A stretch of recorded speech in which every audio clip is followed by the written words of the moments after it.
Frères et sœurs, que Dieu vous bénisse puissamment au nom de Jésus-Christ. Exhortons nos frères et sœurs, une fois de plus. Seigneur Jésus-Christ, nous t'invitons au milieu de nous pour nous édifier, nous éclairer, avec ta parole qui est une lampe à nos pieds, une lumière à nos sentiers. Au nom de Jésus-Christ. Amen. Et exhortons nos frères et sœurs sur... Notre exhortation se porte sur les prédicateurs de l'Évangile qui conseillent aux hommes et aux femmes de quitter leur mari, de quitter leur femme, parce que c'est des incirconcis, parce que c'est des païens, parce que ce n'est pas des chrétiens. Des prédicateurs et des pasteurs qui disent leur sœur en Christ et aux frères en Christ, Dieu m'a dit que cet homme n'est pas ton mari, parce que c'est un démon, c'est un sorcier, c'est un féticheur, c'est un ceci, c'est un cela. Dieu m'a dit que cette femme n'est pas ta femme, parce que c'est une sorcière, parce que c'est ceci, parce qu'elle est incirconcis, parce qu'elle ne croit pas en Dieu, il faut que tu la quittes. C'est faux. C'est ton pasteur, ton prédicateur qui est un sorcier. La Bible déclare qu'on ne sépare pas ce que Dieu a uni. Mon frère, peu importe le mariage que tu as connu, que ce soit avec un incirconcis ou un circoncis, on ne le sépare pas. On ne le sépare pas. C'est pour ça, avant de te marier, il faut que tu te prépares et que tu sois sûr de ce mariage. Mais que personne ne vienne te dire, ton mari c'est un incirconcis, ta femme c'est une incirconcis, c'est une sorcière, c'est une cela. Ça, c'est de la fausseté. C'est des gens qui créent des micmacs, des zigzags, des divisions entre vous pour pouvoir vous manipuler. C'est pourtant plus tard, mon frère, qu'on va te dire quitte ta femme parce que ton ministère ne peut pas éclorer si tu es avec ta femme parce que ta femme empêche les grâces de Dieu. Mon frère, ils veulent t'utiliser, c'est une manipulation. Oh, toi, sœur, je vois que tu es une servante de l'Éternel, mais comme tu as cet homme à côté de toi, ton ministère ne peut pas grandir parce que cet homme empêche ton ministère. C'est un sorcier. C'est de la fausseté. C'est lui qui est un sorcier. C'est des techniques pour vous diviser, pour détruire vos couples et pour vous manipuler. Lisons la parole de Dieu dans le livre de 1 Pierre chapitre 3. La Bible déclare, je lis au nom puissant de Jésus-Christ, vous de même femmes, soumettez-vous à votre mari. Ainsi, ceux qui refusent de croire à la parole pourront être gagnés sans parole par la conduite de leur femme. Si tu es une chrétienne et ton mari n'est pas chrétien, la Bible te demande de te soumettre à ton mari. Quand tu lis 1 Corinthiens 11, la Bible nous fait comprendre que le mari est le chef de la femme. On te demande, c'est pas parce que tu es chrétien, ton mari est un incirconcis. On te dit, tu dois te soumettre à lui. Ceux qui refusent de croire à la parole pourront être gagnés sans parole par la conduite de leur femme. Si tu veux gagner la conduite, tu veux gagner ton mari, tu veux qu'il devienne chrétien, tu pourras le gagner par ta conduite. Mais en commençant par te soumettre. Quand on dit soumission, c'est le respecter.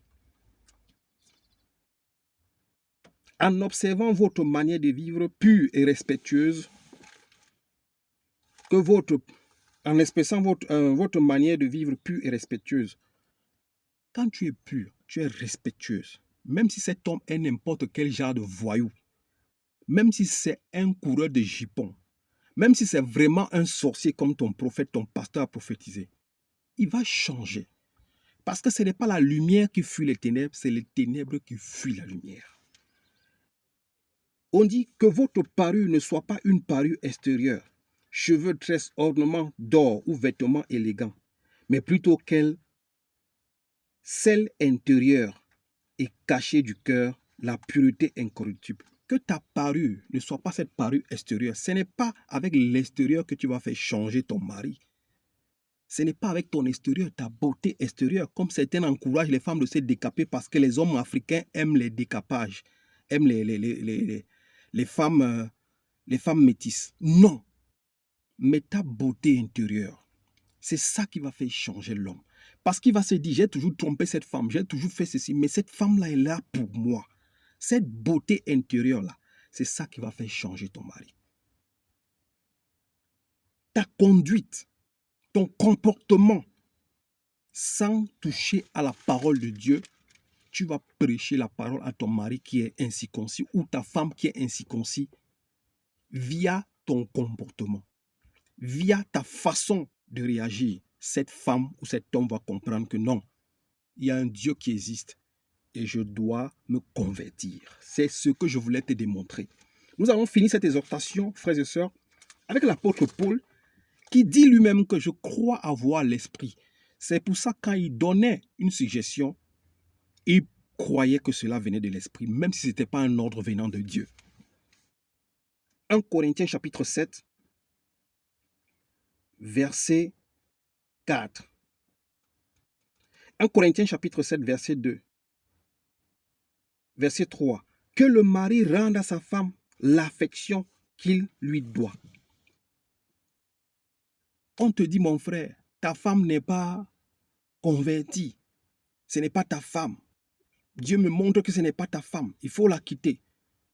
Tu commences à manquer de l'affection à ta femme. Mon frère, tant que tu es marié, tu es marié. Ce n'est pas ton comportement que la sœur là, qui est incirconcis, saura que tu es un chrétien. Même sans la parole, cette femme, à travers ton comportement, tes agissements, saura que ce monsieur est un chrétien et il va se convertir.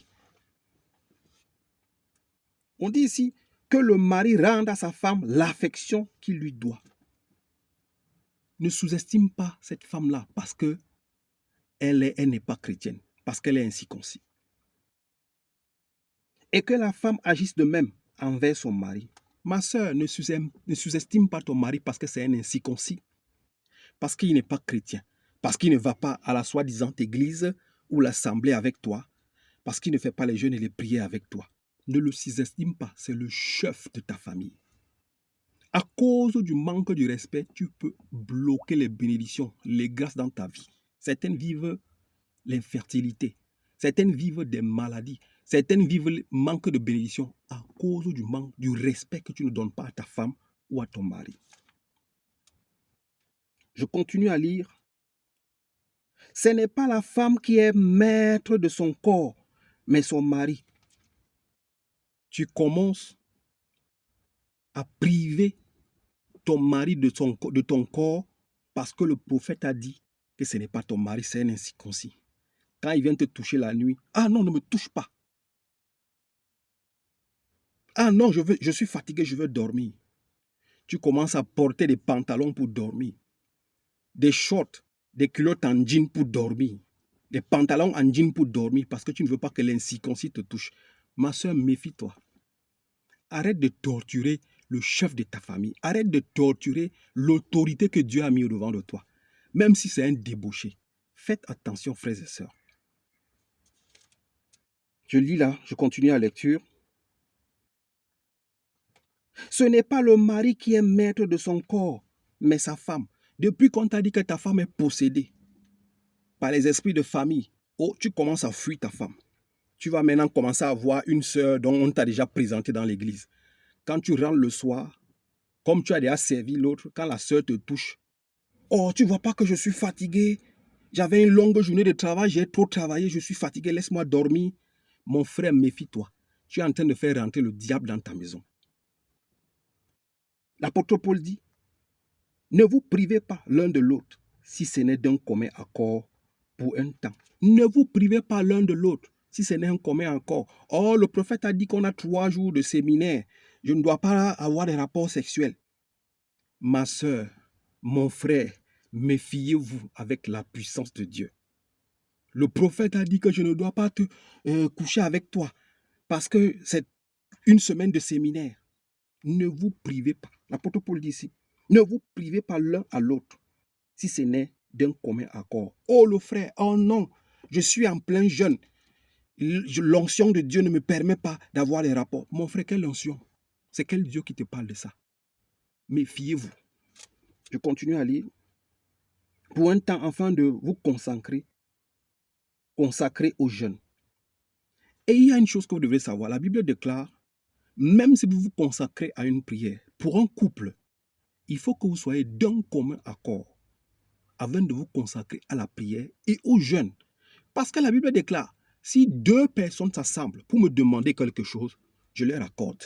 Mais quels sont les jeûnes et prières que toi, l'homme, ou toi, la femme, tu fais, que tu n'es pas d'un commun accord avec ton mari, et que tu le prives de ton corps, tu le prives, tu fuis même ta chambre maritale, tu fuis ton lit conjugal. Mais quelle prière, quel jeûne tu es en train de faire? Vous fuyez vos maris pour aller rester dans les églises pendant des semaines. Vous dormez, et nuit de prière, et nuit de prière, et nuit de prière, alors que ton mari est seul, abandonné dans son lit conjugal. Tu ne remplis pas tes devoirs conjugaux. Faites attention, frères et sœurs. Voilà comment le malin rentre dans vos couples.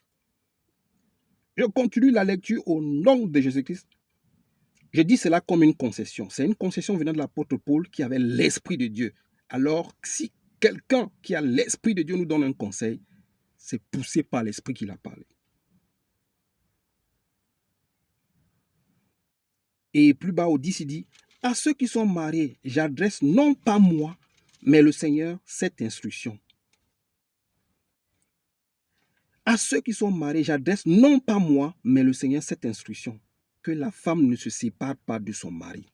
Mon frère, ma soeur, qu'un prophète, un pasteur ne t'encourage pas de te séparer de ton mari ou de ta femme.